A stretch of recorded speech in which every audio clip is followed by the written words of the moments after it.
የዛሬ ውሏችን ይሄን ይመስላል ከልጄ ጋር ከማሪፋ ማለት ነው። ብሎግ ስሪ ስሪ ትሉኛላችሁ። ብሎጌን በጣም ስለምትወዱልኝ ሁሌ ነው ማመሰግናችሁ ውዶቼ። አሰላሙ አለይኩም ወራህመቱላሂ ወበረካቱ ውዶቼ፣ እንዴት ናችሁ? ደህና ናችሁ? እኔ ደህና ነኝ አልሐምዱሊላህ።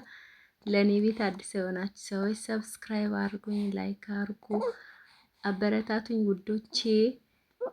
ሁሌ ስለምትከታተሉኝ አስተያየት ስለምትሰጡኝ ነበር ተከታታዮቼ ከልብ ያመሰግናለሁኝ። ብሎጌን ይዤ መጥቻለሁና ብሎጌን እያያችሁ ደግሞ ወሬ እናወራለን። እንደኔ ብዙ አመት አረብ ሀገር ሰርታችሁ መዳም ቤት አንድ ቤት ለረጅም አመት ሰርታችሁ ቤታችሁ የናፈቃችሁ ያኔ ቤት ይናፍቃል ወላሂ። በነፃነት መቀመጥ ስትፈልጉ የምትቀመጡበት ጩኸት የሌለበት ጠሩኝ ያልጠሩኝ ምን ሊሉኝ ነው የሰው ፊት ያው በየቀኑ ነው የሚገርፈንና ብዙ ነገር አለ። መዳም ቤት የፈለገ ጥሩ ቢሆን ራሱ የሆነ ነገር ሲጠፋኛ ላይ ያሳባሉ ምናምን። እንደዚህ ስቃይ ላይ ያላችሁ ወይ በእንደዚህ አይነት ሁኔታ ያላችሁ ውዶችዬ የኔ ጓደኞች ማለት ነው፣ አብሽሩ። አንድ ቀን እናንተም ለቤታችሁ መዳም ትሆናላችሁ። ቤታችሁ ላይ ስትፈልጉ ሶፋ ላይ ስትፈልጉ አልጋችሁ ላይ ስትፈልጉ በረንዳችሁ ላይ ያኔ በቃ አለ አይደል። አንዳንዴ ውጪው ራሱ ይናፍቃል ወላሂ፣ የሆነ ነፃነት ይናፍቃል። ሁሌ ከሰው ግርግር መሄድ ራሱ በጣም ነው የሚያስጠላው፣ ይደብራል። እስከ መቼ ትላላችሁ? ምንተኛው በእነሱ ትዕዛዝ፣ ምንነሳው በእነሱ ትዕዛዝ እና በጣም ይከብዳል። እና አብሽሩ ውዶቼ፣ አንድ ቀን የእናንተም ቀን ይደርሳል። ግን ለዚህ ደግሞ ጨካኝ ሰው መሆን አለባችሁ፣ መጨከን አለባችሁ። ወላይ ለትንሽ ጊዜ ቢያንስ ለ2 አመት ለ3 አመት ጭክን ብላችሁ ከሰው ርቃችሁ በቃ ጭክን ብላችሁ ገንዘባችሁን ይዛችሁ የወጣችሁበትን አላማ አሳክታችሁ ሀገራችሁን ምጡ። በተለይ ልጅ ጥላችሁ ሄዳችሁ ላጤ ከሆናችሁ ችግር አለው ብዬ አላስብም። ብዙ አማራጭ ያላችሁ ያላገባችሁ ነው ማለት ነው። እዚህ ትዳራችሁን ቤታችሁን ጥላችሁ ልጆቻችሁን ጥላችሁ ያልሄዳችሁ ሰዎች እዛ ውጪ መስራት ትችላላችሁ። ቃማ ከሌላችሁ ቃማችሁን አስተካክላችሁ መስራት ምናምን ትችላላችሁ። ግን ልጅ ጥለን የሄድን ልጆቻችን ወደዛ መውሰድ አንችልም። በጣም ይከብዳል። ያኔ በተለይ የገጠር ቤተሰብ ያለን ምናምን ያኔ እኔ በራሴ እይታ ነው ማወራችሁና እናንተ ጨክን ብላችሁ ከሁሉም ሰው ጨክናችሁ በሁሉም ሰው በልጆቻችን ጨክነን የለ ጨክናችሁ ሰረት አድርጋችሁ ነውና ሀገራችሁ ላይ ትኖራላችሁ። ወላሂ እራሳችሁን ከሰው ካላፎካከራችሁ ባላችሁ ነገር ተብቃቅታችሁ ከኖራችሁ ኢትዮጵያ ላይ ይኖራል። ችግር ደግሞ ሁሉም ሀገር ችግር ነው። ሁሉም ሀገር ኑሮ ተወዷል።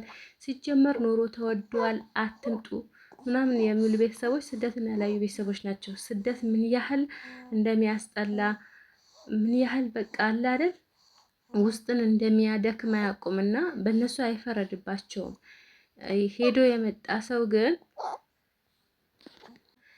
ሄዶ እዛ በስራ ሰርቶ ምን ብሎ የመጣ ሰው ስደት ተመልሶ አይመኝም። ግን እዛም ሄዶ በስርዓት ማንሰራለን ያኔ ሰርተንም ቤተሰብ የሚያጠፋብን እንደገና እዚህ መተን በቃ ተስፋ ምናምን እንቆርጣለን። ሀሳባችን ሲቸግረን ወደ ስደት ነው የምናስበው ማለት ነው። ላይቸግረን ደግሞ ቋሚ ነገር ካለን ገንዘባችን በሚጠቅም ነገር ኢንቨስት ካደረግነው አይቸግረንም። ስግብግብ ካልሆነ በስተቀር ትልቅ ነገር ካላስብን በስተቀር አይቸግረንም ማለት ነው። እና እናንተ ሰው አትስሙ፣ ውስጣችሁን አዳምጡ። እናንተ ደስ ብሏችሁ ነው በዛ የምትሰሩት፣ እየደከማችሁ እያመማችሁ ነው የምትሰሩት። ውስጣችሁ እያመማችሁ በጣም እያስጠላችሁ፣ አንዳንድ የመዳን ቤቱ ራሱ ያስጠላል። ሁሌ አንድ አይነት ግርግዳ ነው የምናየው፣ ሁሌ አንድ አይነት ቤት ነው አለ አይደል። በቃ አንወጣም፣ ሁሌ ዩኒፎርም ለብሰን ምናምን ልብስ ራሱ እኮ ይናፍቃል ወላሂ። እና በእንደዚህ አይነት ሁኔታ ነው የምንሰራው፣ እያስጠላን ማለት ነው።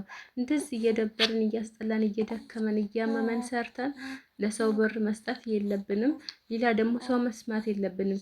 እዚህ እኮ ሳይበሉ አያድሩም። አትምጡ የሚሉ ሰዎች ሳይበሉ እያደሩ አይደለም፣ ራቁታቸውንም እየሄዱ አይደለም፣ ጎዳና ላይም እየወጡ አይደለም። ዝንጥ ብለው ነው የሚኖሩት ወላሂ። እንደውም ከእናንተ የተሻለ ማህበራዊ ኑሮ ከሰው ጋር እየኖሩ ነው። እኛ እኮ እዛ ብቻችን ነው የምንኖረው። ከሰው አኗኗር ይጠፋብናል፣ ማህበራዊ ብዙ ነገር ይጠፋብናል።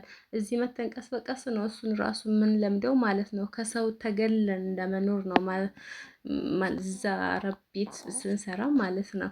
እና ይሄን ሁሉ አስተናግደን ከዛችን ኑሮ ውድ ነው ምናምን አትስሙ፣ ወላሂ ውዶቼ ኑሮ የትም ሀገር ውድ ነው። እናንተ ደግሞ ራሳችሁን ካላካበዳችሁ የሆነ ወይ መዳን ቤት ያያችሁት የሆነ ቦታ ያያችሁት ነገር እኔ ቤት ካልኖረ ካላላችሁ በትንሽ ነገር ትኖራላችሁ። ራሳችሁን ሰብሰብ አድርጋችሁ ከሰው ርቃችሁ ከኮተት ምናምን ሰው ርቃችሁ አለ አይደል? ይሄ ከሁሉ ነገር እንትን የሚያደርጋችሁ ሰው አለ።